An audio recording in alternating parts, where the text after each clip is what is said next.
എല്ലാവർക്കും അച്ചക്കല കിച്ചണിലേക്ക് വീണ്ടും സ്വാഗതം. നമ്മളിന്നൊരു കേരള ട്രഡീഷണൽ ഡിഷാണ് തയ്യാറാക്കാൻ പോകുന്നത്. നമ്മുടെ വീഡിയോയിലേക്ക് പോകുന്നതിന് മുമ്പ് നമ്മുടെ ചാനൽ ഇതുവരെ സബ്സ്ക്രൈബ് ചെയ്യാതെ കാണുന്നവരെല്ലാം ഒന്ന് സബ്സ്ക്രൈബ് ചെയ്ത് സപ്പോർട്ട് ചെയ്യാനും ലൈക്ക് ചെയ്യാനും ഒന്ന് ഷെയർ ചെയ്ത് കൊടുക്കാനും മറക്കരുത്. നമുക്ക് പുട്ടിൻ്റെ പൊടി ഞാനൊരു ബൗളിലേക്ക് 1 കപ്പ് റോസ്റ്റഡ് റൈസ് പൗഡർ എടുത്തിട്ടുണ്ട്. തരിയോട് കൂടിയ പൊടിയാണ് നമുക്ക് ആവശ്യമുള്ളത്. നമുക്ക് ദോശയ്ക്കും ഇഡ്ഡലിക്കൊക്കെ എടുക്കുന്ന അരിയാണ് ഇത്. ഒന്ന് സോക്ക് ചെയ്ത് പൊടിച്ച് റോസ്റ്റ് ചെയ്ത് എടുത്തിട്ടുള്ളതാണ്. ഇതിലേക്ക് ആവശ്യത്തിന് ഉപ്പ് ചേർത്ത് കൊടുക്കാം. ഇനി നമുക്ക് ഇതിലേക്ക് കുഴച്ചെടുക്കാൻ ആവശ്യത്തിനായിട്ട് കോക്കനട്ട് മിൽക്കാണ് എടുത്തിട്ടുള്ളത്.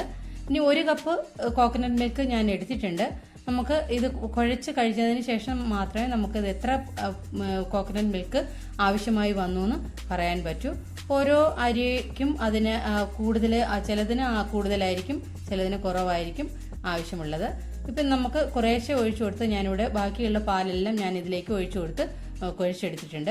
നമുക്ക് ബാക്കിയുള്ളത് മാറ്റി വയ്ക്കാം. ഇനി ഇതൊന്ന് ഒരു 10-15 മിനിറ്റ് നേരം, ഒരു 15 മിനിറ്റ് കഴിഞ്ഞ് നമുക്കിതൊന്ന് തുറന്നു നോക്കാം. ഒരു 15 മിനിറ്റ് കഴിഞ്ഞിട്ടുണ്ട്. നമ്മുടെ റൈസ് പൗഡറൊക്കെ ഒന്ന് സോക്കായി വന്നിട്ടുണ്ട്. ബാക്കി ഇരുന്ന മിൽക്ക് കൂടി ഞാൻ ഇതിലേക്ക് ഒഴിച്ചു കൊടുത്ത് ഒന്നുകൂടി ഒന്ന് മിക്സ് ചെയ്ത് എടുക്കുന്നുണ്ട്. ഇനി നമുക്കിതിലേക്ക് ക്യാരറ്റ് ഗ്രേറ്റ് ചെയ്തതാണ് ചേർത്ത് കൊടുക്കേണ്ടത്. ഞാൻ 1 കപ്പ് ക്യാരറ്റ് ഗ്രേറ്റ് ചെയ്ത് ഇതിലേക്ക് ചേർത്ത് കൊടുക്കുന്നുണ്ട്. ക്യാരറ്റ് ഇഷ്ടമില്ലാത്തതൊക്കെ കുറച്ച് ചേർത്ത് കൊടുത്താൽ മതി.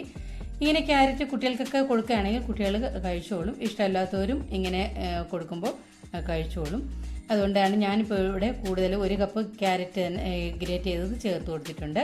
ഇത് നമുക്ക് നന്നായിട്ട് ഇതൊന്ന് മിക്സ് ചെയ്തെടുക്കാം. ഇങ്ങനെ മിക്സ് ചെയ്യുമ്പോൾ ഇതിലേക്ക് പഞ്ചസാര പൊടി ചേർത്ത് കൊടുക്കേണ്ടവർക്ക് പഞ്ചസാര മധുരത്തിന് വേണ്ടി പഞ്ചസാരയും ചേർത്ത് കുഴച്ചെടുക്കാവുന്നതാണ്. ഇപ്പം ഞാനിതിൽ പഞ്ചസാര ചേർത്ത് കൊടുക്കുന്നില്ല. മധുരം കഴിക്കാൻ പാടില്ലാത്തവർക്കും ഇങ്ങനെ തയ്യാറാക്കുകയാണെങ്കിൽ കഴിക്കാവുന്നതാണ്. കഴിക്കുന്ന സമയത്ത് മധുരം ചേർത്ത് കഴിക്കേണ്ടവർക്ക് മധുരം ചേർത്തും കഴിക്കാം. ഇപ്പം നമുക്കിനി ഈ പുട്ട് തയ്യാറാക്കാനായിട്ട് ഇതിന് പുട്ടുകുറ്റി എന്ന് പറയുന്ന ഇങ്ങനെ ഒരു പാത്രം വരുന്നുണ്ട്. നമുക്ക് ഇതിന് ഉള്ളിൽ ഒരു ചില്ല് കൂടിയുണ്ട്. അത് ഇട്ട് കൊടുത്തിട്ട് നമുക്ക് ആദ്യം നമ്മൾ കോക്കനട്ടാണ് ഇട്ട് കൊടുക്കുന്നത്. ഗ്രേറ്റഡ് കോക്കനട്ട് ഇതിലേക്ക് ഇട്ട് കൊടുക്കാം. ഒരു 2 ടീസ്പൂൺ ഗ്രേറ്റ് ചെയ്ത കോക്കനട്ട് ഞാൻ ഇട്ട് കൊടുക്കുന്നുള്ളൂ. കോക്കനട്ട് കൂടുതൽ ഇഷ്ടമുള്ളവർക്ക് കൂടുതൽ ഇട്ട് കൊടുക്കാം. ഇതിലേക്ക് 3 ടേബിൾ സ്പൂൺ പുട്ടുപൊടിയാണ് ഇട്ട് കൊടുക്കുന്നത്. നനച്ച് വെച്ചിരുന്ന പുട്ടുപൊടി നമുക്കതിലേക്ക് 3 ടേബിൾ സ്പൂൺ ഇട്ട് കൊടുത്ത് ഒന്ന് ലെവൽ ചെയ്ത് കൊടുക്കാം. പുട്ടുപൊടി ഇട്ട് കൊടുത്ത് ഒരുപാട് നമ്മൾ പ്രസ് ചെയ്ത് കൊടുക്കാറില്ല. ഒന്ന് ലെവൽ ചെയ്ത് കൊടുക്കുക മാത്രമേ ചെയ്യാറുള്ളൂ.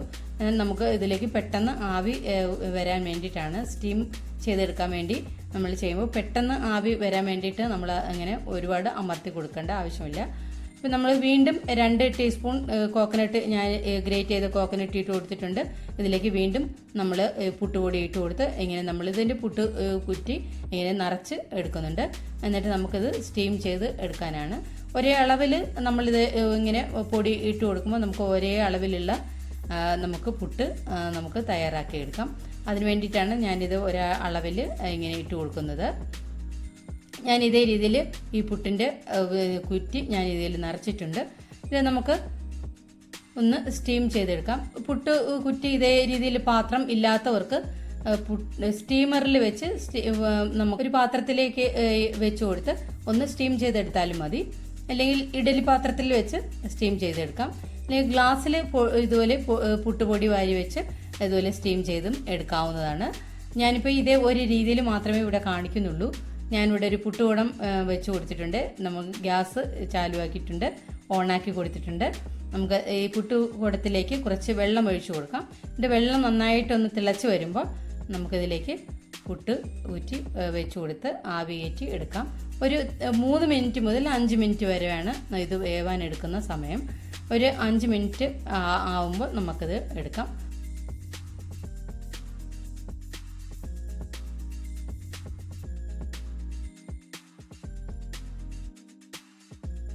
അഞ്ച് മിനിറ്റ് ആയിട്ടുണ്ട്. നമ്മുടെ പുട്ട് ഇവിടെ റെഡി ആയിട്ടുണ്ട്. നല്ലൊരു മണമൊക്കെ വരുന്നുണ്ട്. നമ്മൾ തേങ്ങാപ്പാൽ ഒഴിച്ച് കുഴച്ചതുകൊണ്ട് തന്നെ ആ തേങ്ങാപ്പാലിലേക്ക് ഒരു നല്ലൊരു മണമാണ് വരുന്നത്.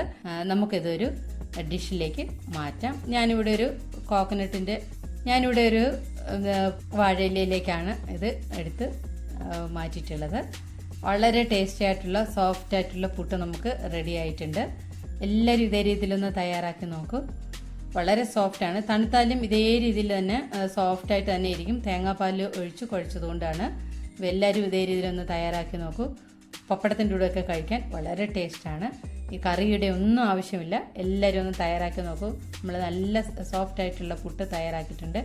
നമ്മുടെ ചാനൽ ഇതുവരെയും ലൈക്ക് ചെയ്യാതെ ഷെയർ ചെയ്യാതെ കാണുന്നവരെല്ലാം ഒന്ന് മറക്കാതെ എല്ലാവരും ഒന്ന് സബ്സ്ക്രൈബ് ചെയ്യുക, ലൈക്ക് ചെയ്യുകയൊക്കെ ചെയ്യണം. നമ്മൾ അടുത്തൊരു നല്ലൊരു ഡിഷായിട്ട് നമുക്ക് വീണ്ടും കാണാം. അതുവരെ എല്ലാവർക്കും താങ്ക് യു.